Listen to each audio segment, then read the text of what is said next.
Bonjour à tous et à tous, c'est Rock, j'espère que vous allez bien. Moi en tout cas ça se fait. Aujourd'hui on se retrouve pour une nouvelle vidéo et je vais vous apprendre à faire cette miniature YouTube. Vraiment très simple, un peu type e-sport. Donc on va tout de suite commencer, vous allez faire fichier nouveau. Donc les dimensions d'une miniature YouTube, c'est 1920 par 1080 pixels en résolution 300, couleur RVB. La couleur d'arrière-plan on s'en fout parce qu'après on va l'enlever et vous faites créer. Donc là du coup vous allez vous retrouver sur un rectangle, logique si vous avez déjà un petit peu manié Photoshop. Et donc du coup on va tout de suite créer un nouveau calque et on va importer en fait un fond. Vous allez prendre un screen de YouTube en fait tout simplement, ou tout simplement de votre chaîne YouTube. Et donc moi je vais l'importer, on se retrouve juste après. Donc moi voilà tout simplement le screen de ma chaîne YouTube. Donc une fois que j'ai importé, je vais faire CTRL T pour le déplacer. Hop, je vais le grossir de cette manière, voilà, de sorte à ce que toutes les miniatures occupent la place en fait. Voilà, un petit peu comme ça. Voilà, de cette manière c'est bien. Ensuite je vais faire entrée. Je vais être dans filtre flou gaussien. Voilà, je vais mettre le rayon à 5.2. Voilà, je ne change pas, je vais faire OK. Ensuite je vais aller juste ici, donc suivez ma souris. Vous allez juste ici, vous allez faire noir et blanc. Voilà, de cette manière.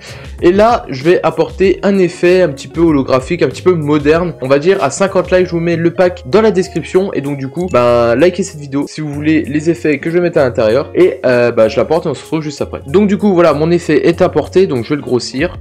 Je vais le foutre au centre, un petit peu, voilà, comme ceci. Ensuite, je vais faire entrer. Et donc là, ce qu'on va faire, c'est qu'on va le mettre en mode de fusion produit. Et on va baisser un petit peu l'opacité, voilà.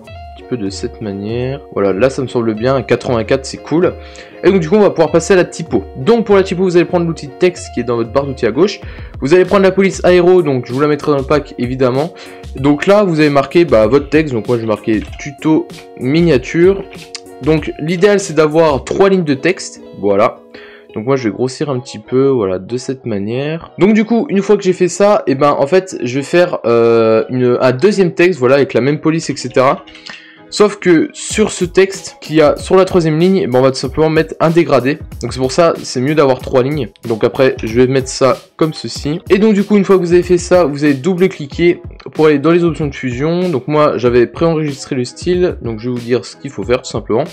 Donc il faut mettre une lueur interne en incrustation opacité 100, couleur blanc, maigre 0, taille 18, étendue 48. Et une incrustation en dégradé. Voilà, donc du noir, en fait de la couleur de votre effet derrière. Voilà, s'il est vert, vous le mettez en vert, hein, vous avez compris. Et je vous laisse prendre, voilà, un screen. Ensuite vous faites OK. Et une fois que ça c'est fait, vous allez sélectionner vos deux calques, voilà, de cette manière. Et ensuite vous allez créer un groupe. Vous allez double-cliquer sur le groupe que vous venez de créer. Et vous allez mettre une lueur externe et une ombre portée. Voilà, pareil, j'avais déjà préenregistré le style. Donc de cette manière, donc la lueur externe, faut mettre la taille à 84, l'étendue à 46. Ensuite l'ombre portée, faut mettre la distance à 16 et la taille à 9. Et une fois que ça se fait, vous faites OK, voilà, tout simplement. Et donc, une fois que vous avez votre groupe de texte avec les lueurs, le dégradé, etc., vous allez faire CTRL J pour le dupliquer et CTRL T. Et avec les flèches de votre clavier, vous allez un tout petit peu lever pour en fait donner une impression de relief, voilà. De cette manière, voilà, c'est vraiment pas compliqué. Vous allez faire entrer, vous allez sélectionner vos deux groupes pour le recentrer, voilà, parce que du coup c'est un petit peu décentré, voilà, de cette manière. On va le mettre comme ça, voilà, là c'est cool. Ensuite, une fois que vous avez fait ça, vous allez apporter des particules. Une fois que mes particules sont apportées, je vais les mettre en densité couleur moins, voilà, de cette manière. Je vais faire entrer. Ensuite, une fois que ça se fait, on va passer aux correspondances de couleurs. Donc vous allez cliquer ici, correspondance de couleurs. Je vais aller chercher la film stock 50, voilà, il y a deux bases. Ensuite, je vais baisser un petit peu son opacité, voilà, pour pas que ce soit trop présent, voilà, de cette manière. Et je vais en chercher une deuxième, c'est la Foggy Night, voilà, celle-ci. Donc je vais, pareil, un tout petit peu baisser l'opacité, voilà, je vais mettre à 52, ça me paraît bien. Et une fois que ça se fait, il reste qu'une étape, vous allez créer un nouveau calque, prendre votre outil pinceau avec la couleur de votre miniature, mais en version claire, quoi. Donc moi, c'est du bleu, donc je prends du bleu clair.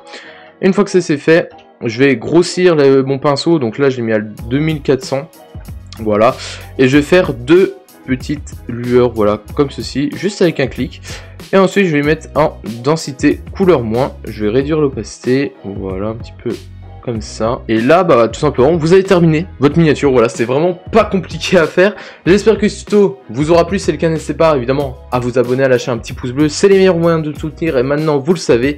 Et je vous rappelle qu'à 50 likes, et ben vous avez tout simplement le pack dans la description avec tous les effets que j'ai mis à l'intérieur. Et moi je vous dis ciao tout le monde pour une future vidéo. C'était Aurax.